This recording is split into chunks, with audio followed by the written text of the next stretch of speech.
E aí pessoal, beleza? Beleza? Beleza. Cá estamos na nossa aula, segunda aula de manejo e conservação do solo. Hoje a gente vai ter aí uma ideia, um panorama sobre o que seria agricultura conservacionista. Então, aula 3.2, hoje vamos falar de alguns conceitos da agricultura conservacionista. Claro, a gente está falando de manejo e conservação de água e solo em um curso de técnico agrícola. Então, obviamente, a nossa matéria ela vai seguir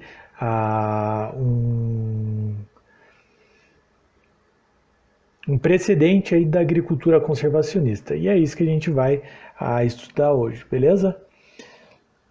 Sem mais delongas, vamos para uma aulinha bem conceitual hoje. Vamos falar um pouquinho de cada coisinha, mas bem tranquilo, beleza? Bora para aula, galera. Então vamos lá. Essa agricultura conservacionista em si, a gente pode adotar ela como um sistema de manejo. Ele é um sistema de manejo relativamente novo. Algumas ideias a gente vai ver que é um resgate de conhecimentos antigos, mas a aplicação disso em grande escala é um conceito novo. Tá?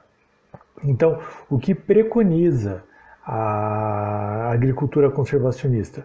O primeiro é o mínimo revolvimento do solo, ou o não revolvimento do solo. Né? Não só diminuir, mas não promover mais o revolvimento do solo. A gente vai ver, né, se já conhecem, sistema de plantio direto tal. Então, é basicamente nesse conceito. Só que não só isso, por exemplo, eu fazer um manejo de frutíferas, né, onde eu coloco lá o pomar e eu produzo frutas. Eu não estou promovendo o revolvimento do solo anualmente. É uma agricultura conservacionista também, assim como plantio direto. Bom, cobertura do solo, de novo, o plantio direto. Então, manter aquela cobertura do solo, aquele horizonte O, né, aquela camada orgânica em cima do solo, isso é uma prática conservacionista. Por quê? Porque o meu solo vai estar protegido embaixo dessa palhada, embaixo dessa massa. Eu vou manter a umidade do solo por um maior período de tempo. Eu vou promover uma ciclagem dos nutrientes contidos naquela palhada. Eu vou aumentar o teor de carbono orgânico, consequentemente a matéria orgânica do solo. Então são N fatores que a cobertura do solo traz de benefício para o ambiente agrícola. E combinado com rotação de cultura. Então, eu promover a rotação de cultura é uma prática conservacionista. Então, a agricultura conservacionista, o que é? O mínimo envolvimento do solo, manter o solo protegido e promover a rotação de cultura. Tá? Essa questão da rotação de cultura é para a gente tentar trazer um ambiente mais desomogêneo, né? Mais heterogêneo. Essa heterogeneidade de plantas, de raízes, trazem o ambiente agrícola um pouco mais próximo do que é o ambiente natural.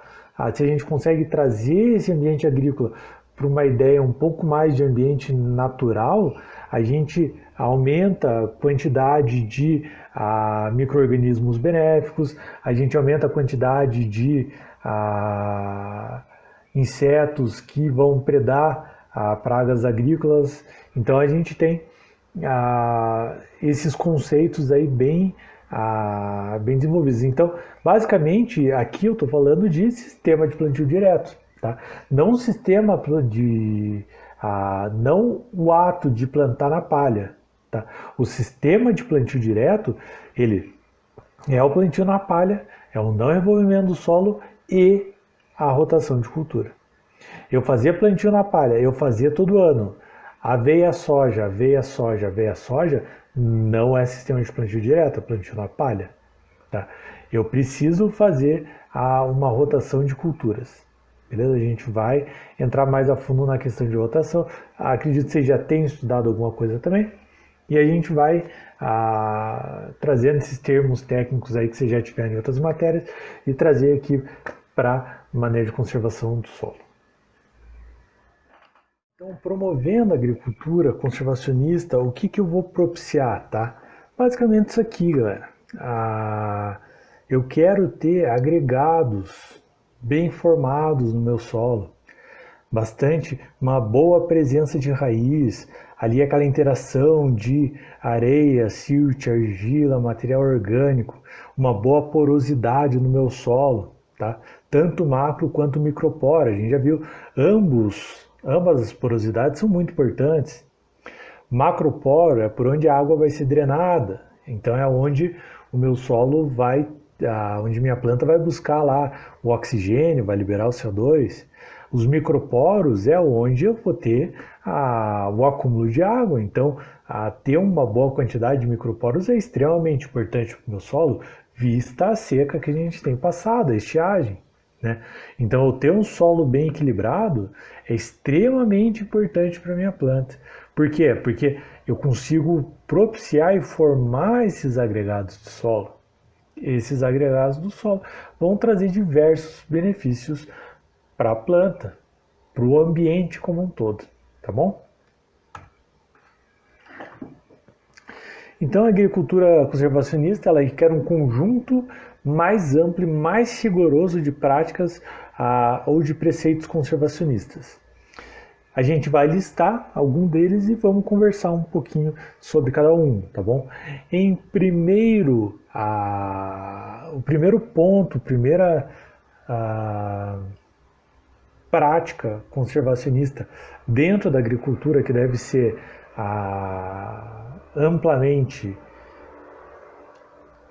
não aplicada é a queimada. Então, eu preciso erradicar o ato das queimadas, principalmente dos restos culturais, o que era uma prática muito comum em Canaviais, estado de São Paulo, norte do Paraná.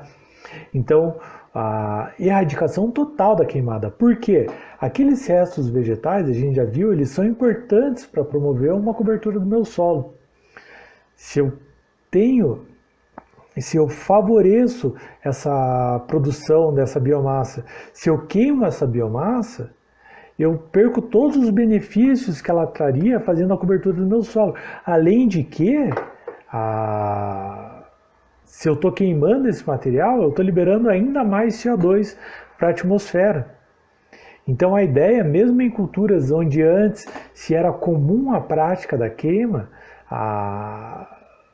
é uma prática conservacionista a gente buscar a erradicação desse ato, não promover mais queimada, mesmo de restos culturais. Trabalhar com esse resto cultural e promover a incorporação desse material no solo e buscar todos os benefícios advindos dessa prática, tá bom? Então, erradicação de queimadas de restos culturais. Então, aí a gente cai de novo na questão da mobilidade do solo, que é a redução da mobilidade do solo. Então, redução ou não promover mais a mobilidade, né? Não revolver mais aquele solo. A manutenção de resíduos na cobertura do solo, então você manter a palhada, manter aquele horizonte ó, é muito benéfico para a planta. A gente vai buscar aí a manutenção desse resíduo. Rotação e diversificação de espécies, então não só a rotação temporal, né? A gente fala em rotação de cultura, a gente pensa, esse ano soja, ano que vem milho, aí soja, aí eu repito soja, aí eu vou para cevada, então na mesma área. Mas eu posso também ter rotação ao mesmo tempo, ter faixas, né? Que nem na imagem aí, ó, culturas em faixa. A gente tem uma faixa de uma leguminosa e uma faixa de uma gramínea. A propagação de pragas entre as faixas é reduzida, né? Porque as pragas que vão estar atuando sobre a gramínea são diferentes das que vão estar atuando ali em cima da leguminosa e tal. Então a gente consegue reduzir a pressão de moléstias na lavoura. A gente vai buscar o manejo integrado de pragas e doenças, então utilizar insetos benéficos dentro da lavoura hoje em dia são produtos, né? A gente compra lá os pacotinhos com vespa para predar uma lagarta X na minha cultura. Então, isso aí a gente já começa a falar de manejo integrado de pragas. A gente não vai estar aplicando inseticida, a gente vai estar buscando um equilíbrio biológico dentro da minha lavoura, dentro da minha estufa. Outra coisa que a gente tem que buscar na agricultura conservacionista é o controle do tráfego. Do tráfico não, né? Do tráfego. A cultura do tráfego, principalmente quando a gente fala de mecanização, né? Então, tratores muito grandes fazendo caminhamento, descendo a pendente. Aquilo ali promove uma compactação do solo. Essa compactação, ela diminui a infiltrabilidade de água, ela diminui a manutenção de água no meu solo. Então, são diversos fatores negativos aí. Então, a gente busca reduzir esse tráfego de plantas e de animais, né? Então, eu tenho uma pastagem e eu tenho lá uma pastagem muito grande e uma baixa lotação animal, mas como a área é muito grande, são muitos animais. Se eu deixo todos esses animais livres nessa área, eles vão estar sempre andando juntos, né? E isso aí aumenta demais a pressão em determinadas áreas. O que eu posso fazer? Eu posso promover o piqueteamento dessa pastagem e à medida, eu deixo eles todos concentrados, mas 2 dias numa área, uma semana na outra área, e eu vou, de acordo com a lotação animal, o tipo de pastagem que eu tenho, eu vou fazendo eles se movimentarem nesses piquetes. Aí, como eu tenho, até eles voltarem para o primeiro piquete, esse piquete teve tempo de se restaurar. Eu posso fazer uma adubação, posso fazer algumas práticas ali para esse pasto vir mais forte. Então, eu promovendo essa diminuição do tráfego animal também, eu melhoro condições do solo. E algo que é extremamente conservacionista, uma agricultura conservacionista, é a aplicação do insumo, a aplicação precisa desse insumo e dos defensivos. Eu posso fazer uma agricultura conservacionista sem ser necessariamente orgânica, aplicando NPK, fazendo um controle com inseticidas, desde que eu faça o recomendado, né? Eu não exceda limites. Por exemplo, eu trabalhar com agricultura orgânica, mas fazer uma super adubação com cama de aviário é extremamente maléfico para o ambiente. Extremamente. Eu posso estar causando um problema de assoreamento no curso d'água lá embaixo pelo excesso de fósforo que eu estou aplicando aqui em cima vindo da cama de aviário, num processo erosivo. Então, eu colocar o adubo de acordo com o que a planta precisa, saber interpretar uma análise de solo, saber recomendar um adubo, isso é uma prática extremamente conservacionista, beleza? Aí, outra coisa de prática conservacionista, de agricultura conservacionista, é a obediência à aptidão agrícola das terras. Isso vai dar pano para manga. Vão ser algumas aulas falando sobre a aptidão agrícola das terras. A gente vai ver como determinar essa aptidão. O que é a aptidão agrícola da terra? É olhar uma pendente ali com 45 graus de declividade e saber que ali eu não posso plantar soja e mecanizar. Por quê? Porque é uma área extremamente declivosa, extremamente propensa a sofrer processos erosivos. Então, eu tenho que saber a aptidão daquela área, eu respeitar a aptidão daquela área é uma prática conservacionista, mas isso é capítulo para próximas. Isso é assunto para os próximos capítulos, beleza? A próxima seria a diversificação de sistemas de produção. Então, eu ter diversos sistemas de produção na mesma área. Eu ter um pomar de pera e trabalhar com ovinos na pastagem ali entre ruas das minhas frutíferas. É eu trabalhar a integração lavoura, pecuária, floresta. Eu tenho gado, eu tenho a pastagem, eu tenho a lavoura, eu tenho plantio de árvores, eu vou ter lá o eucalipto, etc. Beleza? Isso é integração lavoura, pecuária, floresta. Vamos dar uma conversada também disso mais para frente. A supressão do intervalo entre colheita e semeadura, esse é o próximo ponto. Supressão do intervalo entre colheita e semeadura. O que isso quer dizer, galera? Eu colhi hoje. Aí o que eu faço? Colhi, vou mandar esse grão para a cooperativa. E o que acontece com aquela área? Eu deixo. De repente, eu deixo e na colheita eu fico com um resíduo vegetal muito baixo na superfície daquele solo. Rapidamente ele é degradado e aquele solo fica exposto. Então, o que eu posso fazer? O que é uma prática conservacionista?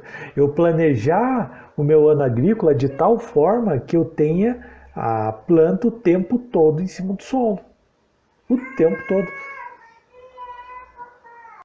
E com o solo constantemente coberto, muito melhor, beleza? Redução dos processos erosivos. Com a agricultura conservacionista, então, eu vou buscar isso aqui, o triângulo da sustentabilidade. O que é o triângulo da sustentabilidade? Não é apenas ambiental, beleza? Se a gente fala de sustentabilidade, a gente tem que pensar, sim, na sustentabilidade ambiental, mas a gente tem que pensar na sustentabilidade econômica daquela produção. E a gente tem que pensar na sustentabilidade social, manter aquela família em boas condições sociais no campo, promover bons retornos econômicos e ainda assim estar promovendo a conservação ambiental. Esse é o triângulo da sustentabilidade. Esse deve ser o tripé das tomadas de decisões no meio agrícola, né? Tanto políticas quanto sociais devem buscar esse triângulo para como que eu consigo tudo isso? Aí é para os nossos técnicos de campo quebrarem a cabeça para buscar opções e oportunidades do produtor trabalhar em suas terras de forma com que não agrida o ambiente, tenha um bom retorno e promova o bem-estar social daquela família. Show? É isso, galera. Como prometido, as aulas de conservação serão mais tranquilas mesmo. É mais um bate-papo, vamos falar aí, né? De tudo que vocês viram tudo que eu estou falando, vocês já viram nas matérias de base de pedologia, vocês já viram em agroecologia, vocês já viram em horticultura, então fica muito mais fácil, eu só vou juntando os pontos para a gente aí construir o conhecimento juntos, beleza? Qualquer dúvida, vocês podem me mandar, façam um resuminho bacana dessa aula, me deixem orgulhoso, busquem mais assuntos, se quiserem, complementem o conhecimento que a gente vai montando aqui juntos e eu fico muito feliz com isso, beleza? É isso aí, estou no Classroom, estou no WhatsApp e estou no YouTube. Deu seu joinha. Zoeira. Beleza, galera? Saudade de vocês, saudade da sala de aula, mas a gente vai seguindo assim enquanto dá, beleza? Falou, copia.